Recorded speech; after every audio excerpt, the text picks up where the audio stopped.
नमस्कार. 8:30च्या बातमीपत्रात मी शिबानी जोशी आपलं स्वागत करते. सुरुवातीला एक नजर ठळक बातम्यांवर. औद्योगिक उत्पादनात एप्रिल महिन्यात जवळजवळ दुपटीनं वाढ.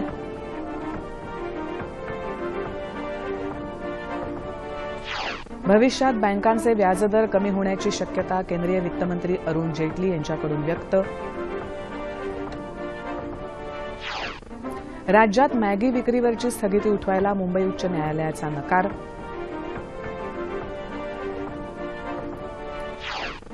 एन श्रीनिवासन यांची तामिळनाडू क्रिकेट संघटनेच्या अध्यक्षपदी बिनविरोध निवड.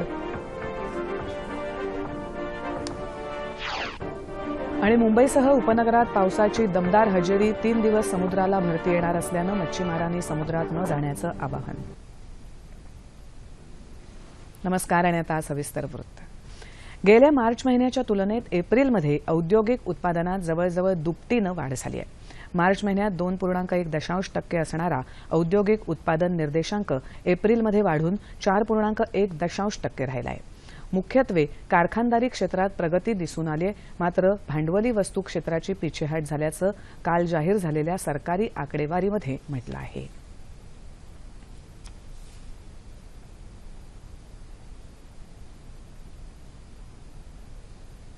बँकांचे व्याजदर कमी होण्याची शक्यता केंद्रीय वित्तमंत्री अरुण जेटली यांनी व्यक्त केली आहे. सार्वजनिक क्षेत्रातल्या बँकांची वाढत चाललेली बुडीत कर्ज आणि अनुत्पादक मालमत्ता या पार्श्वभूमीवर केंद्रीय वित्तमंत्री अरुण जेटली यांनी काल नवी दिल्लीत बँक प्रमुखांची बैठक घेतली. त्यावेळी ते बोलत होते. या बैठकीत बँकांच्या आर्थिक स्थितीचा आढावा घेण्यात आला. बँकांच्या अनुत्पादित मालमत्तेचं प्रमाण 5.2% वरून 5.1% पर्यंत खाली आलं असलं तरी ते आणखी बरंच खाली आणण्यासाठी कसोशीनं प्रयत्न करण्याच्या सूचना त्यांनी बँकांना दिल्या.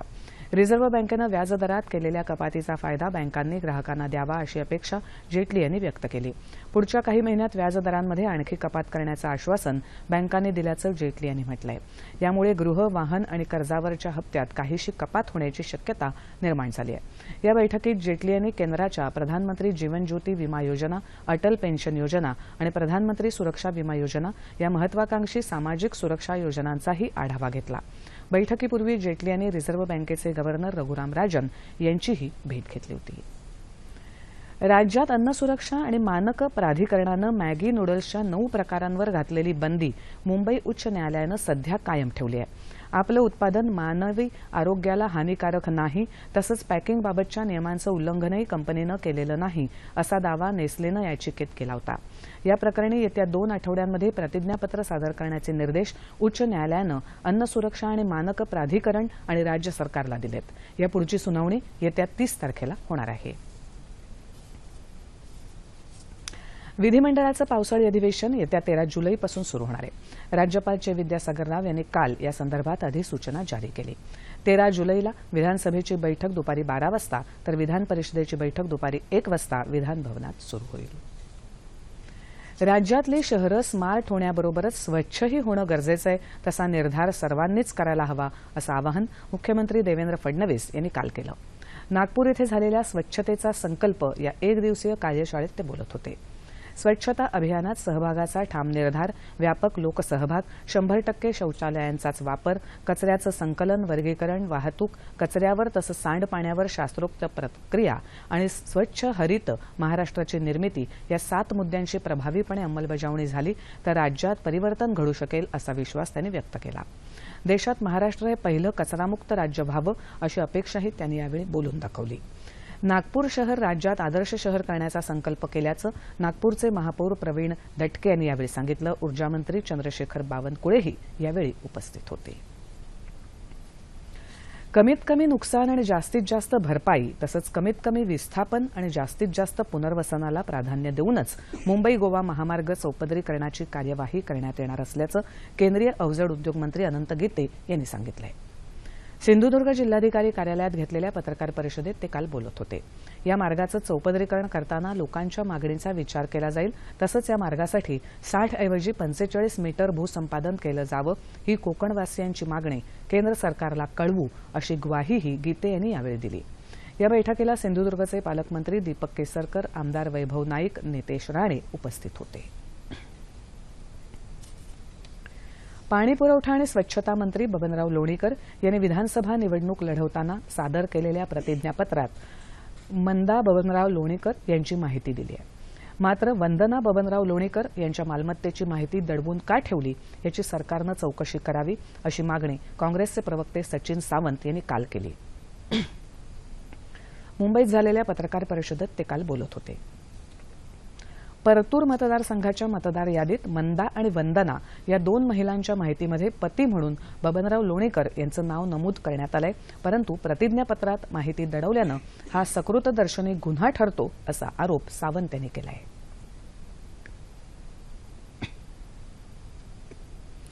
देशात तसंच जगभरात औद्योगिक वातावरणात सुधारणा होत असल्याची चिन्ह दिसत आहेत असं भारतीय प्रतिस्पर्धा आयोगाचे अध्यक्ष अशोक चावला यांनी काल सांगितलं.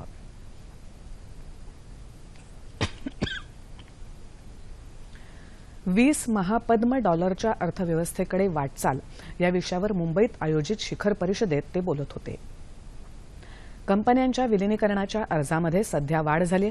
यापूर्वी दर महिन्याला 7 ते 8 अर्ज येत असत, परंतु गेल्या 4 वर्षांमध्ये सुमारे 300 अर्ज प्राप्त झाले असून बहुतांश अर्ज मंजूरही झालेत असं ते म्हणाले.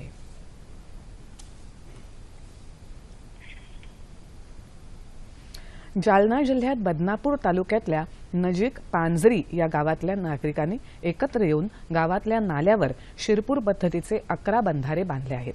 दुष्काळाच्या झळा सोसणाऱ्या जिल्ह्यात पहिल्याच पावसात इथले सर्वच्या सर्व बंधारे पाण्यानं तुडुंब भरून वाहू लागलेत. तसंच गावातल्या विहिरींना पाण्याचा स्रोत सुरू झाल्यामुळे पिण्याचा पाण्याचा प्रश्न सुटायला मदत होणार आहे.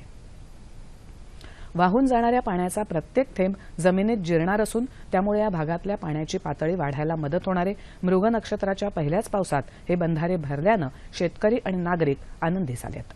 नागरिक, प्रशासन, उद्योजक, सामाजिक संस्था आणि लोकसहभागातून दुष्काळी परिस्थितीवर मात करता येऊ शकते हेच या गावानं दाखवून दिलं आहे.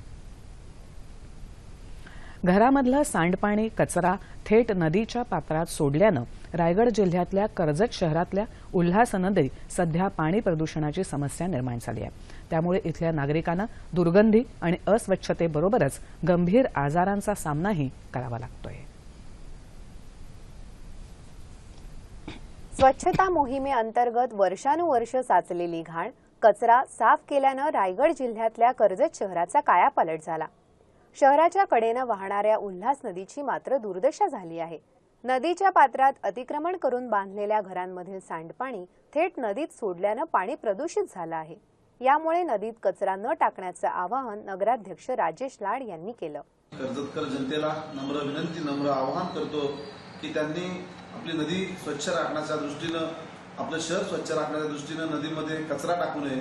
इतक्या मोठ्या परिसराचा कचरा उचलणं जिकरीचं असल्यानं सुरुवातीला ट्रॅक्टरद्वारे कचरा उचलण्यात येत होता. घंटागाडी आल्यानं हे चित्र बदललं. मात्र योग्य नियोजनाअभावी कचऱ्याची विल्हेवाट लागू शकली नाही आणि मग इतर ठिकाणी साचलेल्या कचऱ्याचा प्रश्न पुन्हा निर्माण झाला. या कचरा व्यवस्थापनासाठी नव्या प्रकल्पाची तयारी सुरू असल्याची माहिती कर्जत नगर परिषदेचे मुख्य अधिकारी DN अतकोरे यांनी दिली. आम्ही आता शहरामध्ये प्रत्येक प्रभागामध्ये सेपरेट घनकचरा व्यवस्थापनाच्या दृष्टिकोनातून सुका कचरा आणि ओला कचरा वेगळा करून त्याच्यावर प्रक्रिया करण्याचा खूप मोठा प्रोजेक्ट आमचा चालू आहे. नदी पात्रात दिवसेंदिवस वाढत जाणाऱ्या कचऱ्याकडे वेळीच लक्ष न दिल्यास कर्जतकरांचं आरोग्य धोक्यात येईल हे मात्र नक्की. जळगाव जिल्ह्यात महात्मा गांधी रोजगार हमी योजनेतून मोठ्या प्रमाणावर कामं सुरू आहेत. एकीकडे विकास कामांना वेग आलाय, तिथेच 12,000पेक्षा जास्त जणांना रोजगारही उपलब्ध झाला आहे. महात्मा गांधी रोजगार हमी योजनेच्या माध्यमातून जळगाव जिल्ह्यात 832 कामं सुरू आहेत. त्यातून 12,000पेक्षा जास्त जणांना रोजगार उपलब्ध झालाय. संबंधित ग्रामपंचायत आणि यंत्रणेद्वारे ही कामं करण्यात येत असून मजुरांना त्यांच्या खात्यात त्याचा मोबदला थेट जमा करण्यात येतोय. 1-1.5 वर्षापासून रस्त्यांचं कामं, बाराशींचं कामं, विहिरींचे कामं 168 रुपयावर मागच्या 1.5-2 वर्ष पहिले 168 रुपये रोज होता. मागच्या वर्षापासून आता 181 रुपये रोज झालेला आहे. तरी परिस्थिती आता चांगली आहे. आम्हाला रोज इथे गावात काम मिळतंय. जिल्ह्यातल्या अर्ध्या गावांमध्ये दुष्काळीची परिस्थिती आहे. त्यामुळे शेतीत मजुरांच्या हाताला काम नाही. त्यातच खरीप हंगामाची सुरुवात अजून झालेली नाही. दमदार पावसाअभावी शेतीची बरीच कामं प्रलंबित आहेत. अशा परिस्थितीत शेतमजुरांसाठी महात्मा गांधी रोजगार हमी योजना मोठा आधार झाली आहे. चांगली योजना आहे. याच्यामुळे आमच्या कुटुंबातील सर्व उदरनिर्वाह भागत आहे व आम्हाला कामाची योजनेचा फायदा होत आहे. गेल्या आर्थिक वर्षात 52 कोटी 30 लाख तर गेल्या 2 महिन्यांमध्ये 10 कोटी 90 लाख रुपये या योजनेवर खर्च झाले आहेत. जिल्हावारी कामं सुरू असल्यामुळे मजुरांचा रोजगाराचा प्रश्न सुटायला काही अंशी मदत झाली आहे. आमचं नियोजन आहे जास्तीत जास्त MRGS अंतर्गत आधारभूत सुविधाचे काम करून गावांमध्ये आधारभूत सोयीसुविधा उपलब्ध करून द्यायच्या आहे. या योजनेतल्या कामांमध्ये जिल्ह्यातल्या पाटबंधारे, रस्ते, जलसंधारण, सामाजिक वनीकरण आणि कृषी विभागाचा समावेश आहे. विकास कामांना चालना आणि अनेकांच्या हाताला काम देणारी ही योजना जिल्ह्यात पथदर्शी ठरते आहे. अनेक वादांमध्ये अडकले असूनही एन श्रीनिवासन यांची भारतीय क्रिकेटवर पकड असल्याचं दिसून येतंय. श्रीनिवासन यांची तामिळनाडू क्रिकेट संघटनेच्या अध्यक्षपदी बिनविरोध निवड झाली आहे. ते 14व्या वेळा राज्य क्रिकेट संघाचे अध्यक्ष म्हणून निवडले गेलेत. TMCAच्या 50व्या वार्षिक सर्वसाधारण सभेत श्रीनिवासन यांची अध्यक्षपदी निवड करण्यात आली. त्यांचा कार्यकाळ वर्षभराचा असेल. सचिव काशी विश्वनाथही विजयी झालेत, तर VP नरसिंह यांची कोषाध्यक्षपदी निवड करण्यात आली आहे. IPL स्पॉट फिक्सिंग प्रकरणी आरोपानंतर श्रीनिवासन यांना सर्वोच्च न्यायालयाच्या निर्देशानंतर BCCIचं अध्यक्षपद सोडावं लागलं होतं. सध्या ते ICCचे चेअरमनही आहेत. वक्तृत्व, राजकारण, लेखन, शिक्षण, पत्रकारिता आणि चित्रपट अशा सगळ्याच क्षेत्रात अद्वितीय प्रभुत्व गाजवून महाराष्ट्राला दिशा देणारे आचार्य म्हणजेच प्रल्हाद केशव अत्रे म्हणजेच आचार्य अत्रे यांचा आज स्मृतिदिन आहे. विद्यार्थ्यांमध्ये मराठीची गोडी निर्माण होण्यासाठी मराठीतल्या अद्ययावत वाङ्मयाचा आणि विचारांचा परिचय करून देण्यासाठी अत्रे यांनी सुरू केलेल्या नवयुग आणि अरुण वाचनमाला तसंच लहान मुलांसाठी सुबोध मराठीतली पुस्तकंही विशेष गाजली होती. अत्रे यांच्या राजकीय कर्तृत्वाचा विकास खऱ्या अर्थानं सुरू झाला होता तो संयुक्त महाराष्ट्राच्या चळवळीमध्ये. संयुक्त महाराष्ट्राचा लढा उभारण्यात अत्र्यांच्या अमोघ वक्तृत्वाचा आणि लिखाणाचा वाटा अनमोल आहे. याच काळात अत्रे यांच्या मराठा या दैनिकानं महत्वाची भूमिकाही बजावली होती. चित्रपट आणि नाट्य क्षेत्रातही त्यांनी केलेली मुसाफिरी वाखाणण्याजोगी आहे. श्यामच्या या साने गुरुजींच्या कादंबरीवर आचार्य अत्रे यांनी बनवलेल्या चित्रपटानं पहिला राष्ट्रीय पुरस्कार पटकावला होता. आचार्य अत्रे यांच्याच शब्दात सांगायचं झालं तर गेल्या 10,000 वर्षात असा माणूस झाला नाही आणि पुढच्या 10,000 वर्षात असा माणूस होणार नाही. अशा या बहुआयामी व्यक्तिमत्वाला आज त्यांच्या स्मृतिदिनी त्रिवार प्रणाम. हवामान. दक्षिण भारतासह राजस्थानात काही ठिकाणी काल जोरदार पाऊस झाला. मात्र राजधानी दिल्लीसह उत्तर भारतात अजूनही उष्णतेची लाट कायम आहे. आसाममध्ये अतिवृष्टीमुळे जनजीवन विस्कळीत झालंय. अतिवृष्टीनं तिथे पूरस्थिती निर्माण झाली आहे. आसाममधल्या 15 जिल्ह्यातील 3 लाखापेक्षा जास्त नागरिक पुरामुळे विस्थापित झालेत. तिथे मदत आणि बचाव कार्य सुरू आहे असं आसामच्या आपत्कालीन पथकानं सांगितलंय.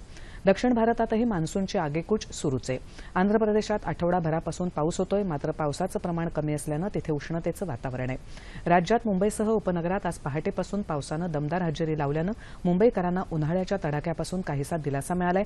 तर सिंधुदुर्ग जिल्ह्यात काल रात्रीपासून पावसाची संततधार सुरू आहे. रत्नागिरीतही काही ठिकाणी पावसाच्या तुरळक सरी बरसल्या आहेत.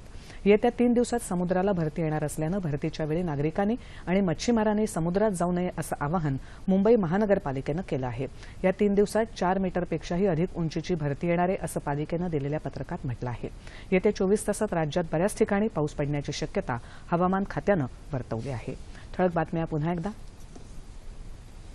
औद्योगिक उत्पादनात एप्रिल महिन्यात जवळजवळ दुपटीनं वाढ.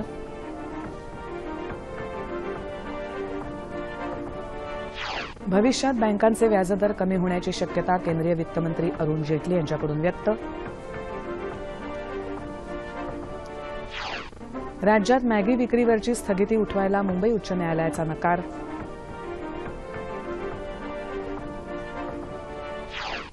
एन श्रीनिवासन यांची तामिळनाडू क्रिकेट संघटनेच्या अध्यक्षपदी बिनविरोध निवड.